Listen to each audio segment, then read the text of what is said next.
ایک ایسا وقت آئے گا انشاءاللہ کہ اگر ہم خود پہلے نمبر پر اپنی ذات سے صحیح مسلمان بن گئے تو انشاءاللہ ہم اپنے سماج کی بھی بڑی محبت کے ساتھ خدمت کر پائیں گے.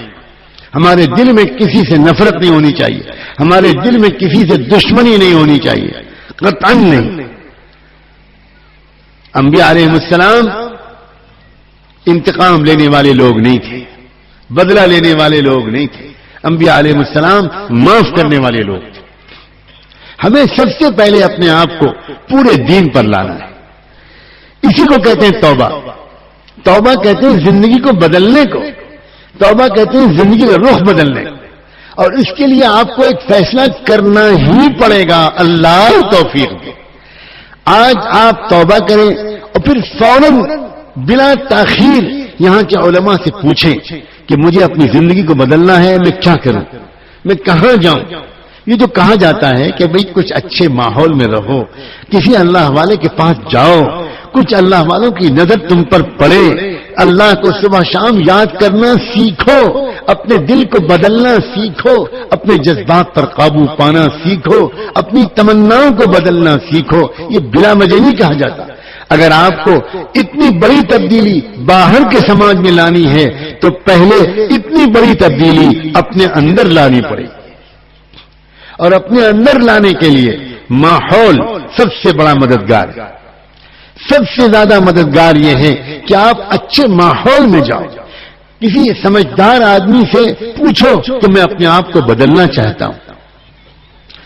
یاد رکھنا, کبھی کبھی زندگی میں شیطان یہ وسوسہ ڈالتا ہے, تو بہت گنہگار ہے, تیری مغفرت نہیں ہو سکتی, تو بہت گنہگار ہے, کہاں آپ چلا ہے اپنے کو بدلنے کے لیے.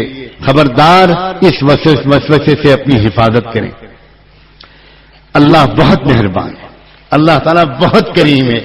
سچ کہتا ہوں, اللہ انتظار میں ہے کب میرے بندے سچے دل سے توبہ کریں, کب میری بندیاں اپنے کو بدل ڈالنے کا فیصلہ کریں اور میں ان کے لیے اس راستے کی آسانی ان کی قسمت میں لکھ دوں.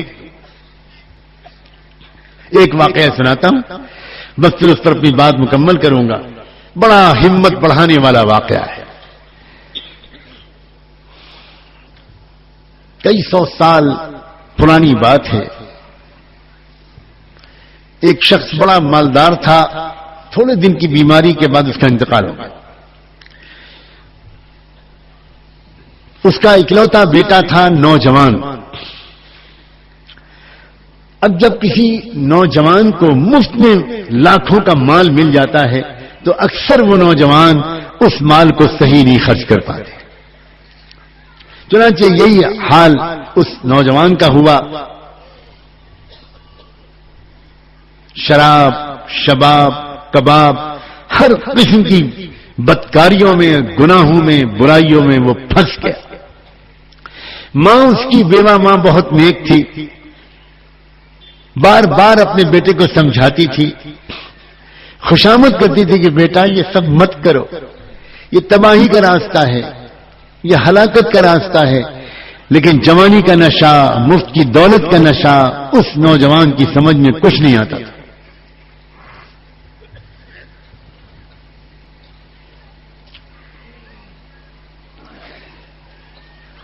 وہ زمانہ, وہ شہر وہ تھا جہاں سیدنا حسن بصری رحمۃ اللہ علیہ ہوا کرتے تھے. اور وہ ماں حضرت حسن بصری کے بیانات اور مجلسوں میں شریک ہوتی تھی, بہت فائدہ اٹھاتی تھی. وہ بار بار سمجھاتی تھی اپنے بیٹے کو, بیٹا چل میرے ساتھ چل, حضرت کی مجلس میں ایک بار تو شریک ہو جا, شاید تیرا دل وہاں بدل جائے. لیکن بیٹا کچھ نہیں سنتا تھا. یہاں تک کہ اس کو بیٹے کو ایک مہلک بیماری نے گھیر لیا اور کچھ دن کے بعد علاج کرنے والوں نے بھی کہہ دیا کہ یہ بچہ بچے گا نہیں. مہلک بیماری ہے جس کا کوئی علاج نہیں. عام طور پر جب بے حیائی کے کام کوئی کرتا ہے تو ایسے گناہ, ایسی بیماریوں میں وہ پھنس جاتا ہے.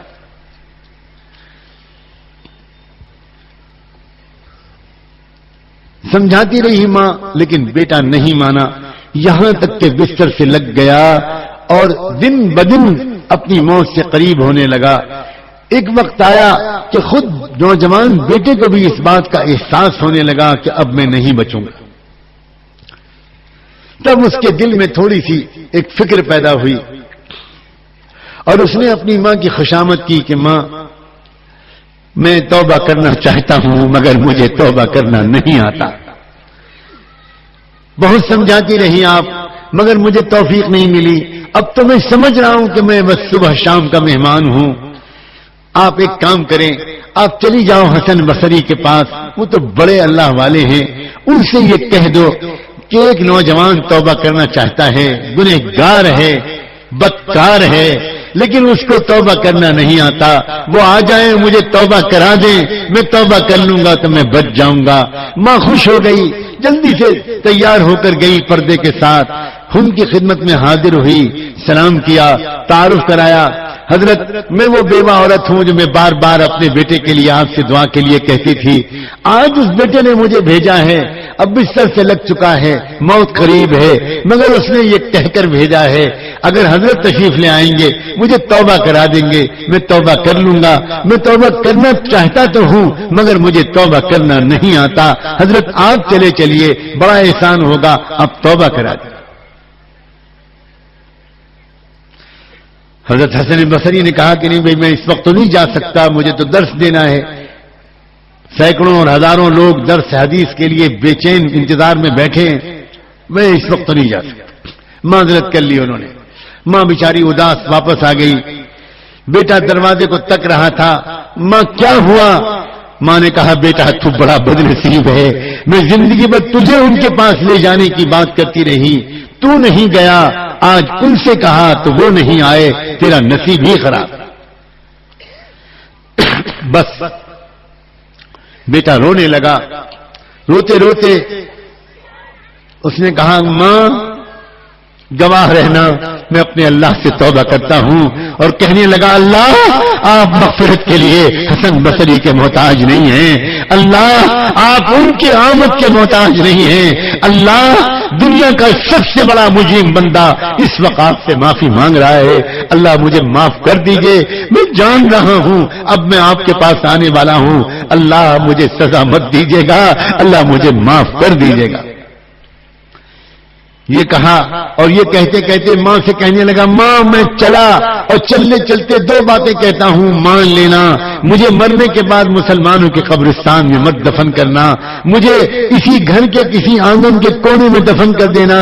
اگر مسلمانوں کے قبرستان میں دفن کرو گی تو مجھے اتنی سخت سزا ملے گی کہ میرے بغل میں جو مردہ ہوگا اس کو بھی تکلیف پہنچے گی, اس لیے مجھے مسلمانوں کے قبرستان میں مت دفن کرنا.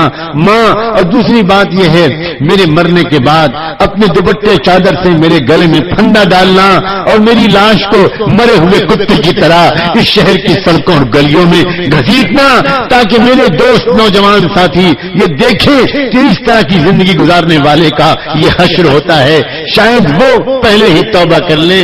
ماں میری دونوں باتوں کو مان لینا. کلمہ پڑھا, استغفار کا کلمہ پڑھا اور جان نکل گئی. تھوڑی دیر تک ماں روتی رہی بیٹھی ہوئی.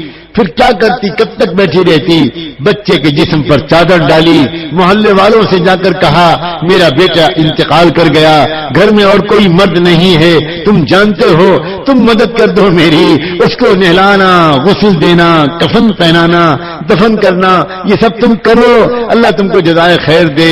میں پردے میں جاتی ہوں, تم اس کے بدن کو, جسم کو, لاش کو اٹھا لاؤ اور پھر اس کی تیاری کرو, تجہیز و تدفین کی. لوگوں نے کہا بہت اچھا, آپ الگ ہو جائیے, میں ابھی ہم لوگ آتے ہیں اور لے جاتے ہیں اور خدمت کریں گے, آپ بالکل فکر نہ کرو. ماں نے کہا جب جنازہ تیار ہو جائے تو مجھے اطلاع کر دینا. ان لوگوں نے پوچھا کہ جنازہ کون پڑھائے گا؟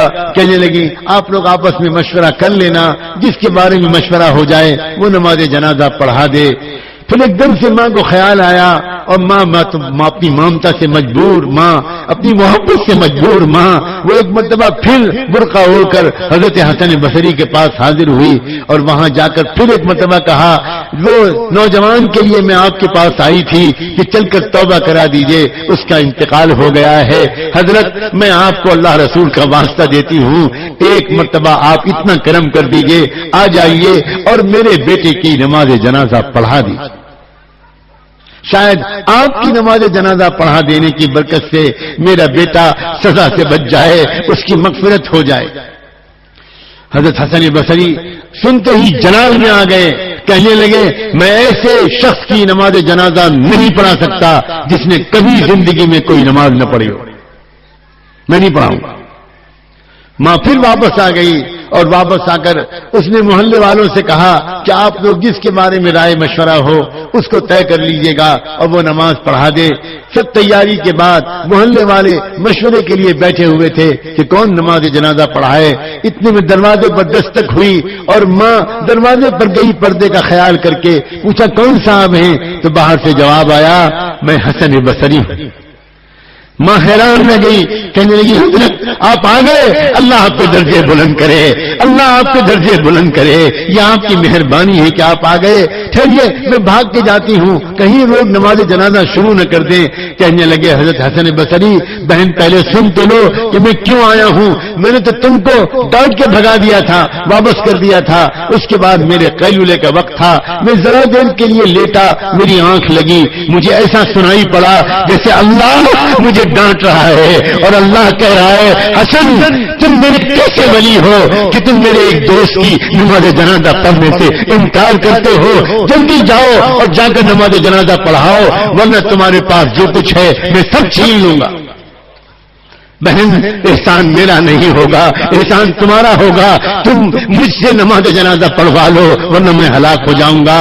اے دہال کے اور اس علاقے کے آنے والے ہزاروں سینکڑوں نوجوانوں، اللہ بھائیوں اور بہنوں، ایک زندگی بھر کا گنہگار چلتے وقت اگر توبہ کرتا ہے تو اللہ اس کو اپنا دوست بنا لیتے ہیں۔ اگر آج کی رات اتنے بڑے مجمع میں جس میں نہ جانے کتنے صالحین اور صلحاء ہوں گے، اگر آج کی رات ہم سب کے دل سے توبہ کریں گے کیا اللہ ہمیں معاف نہیں کر دے گا؟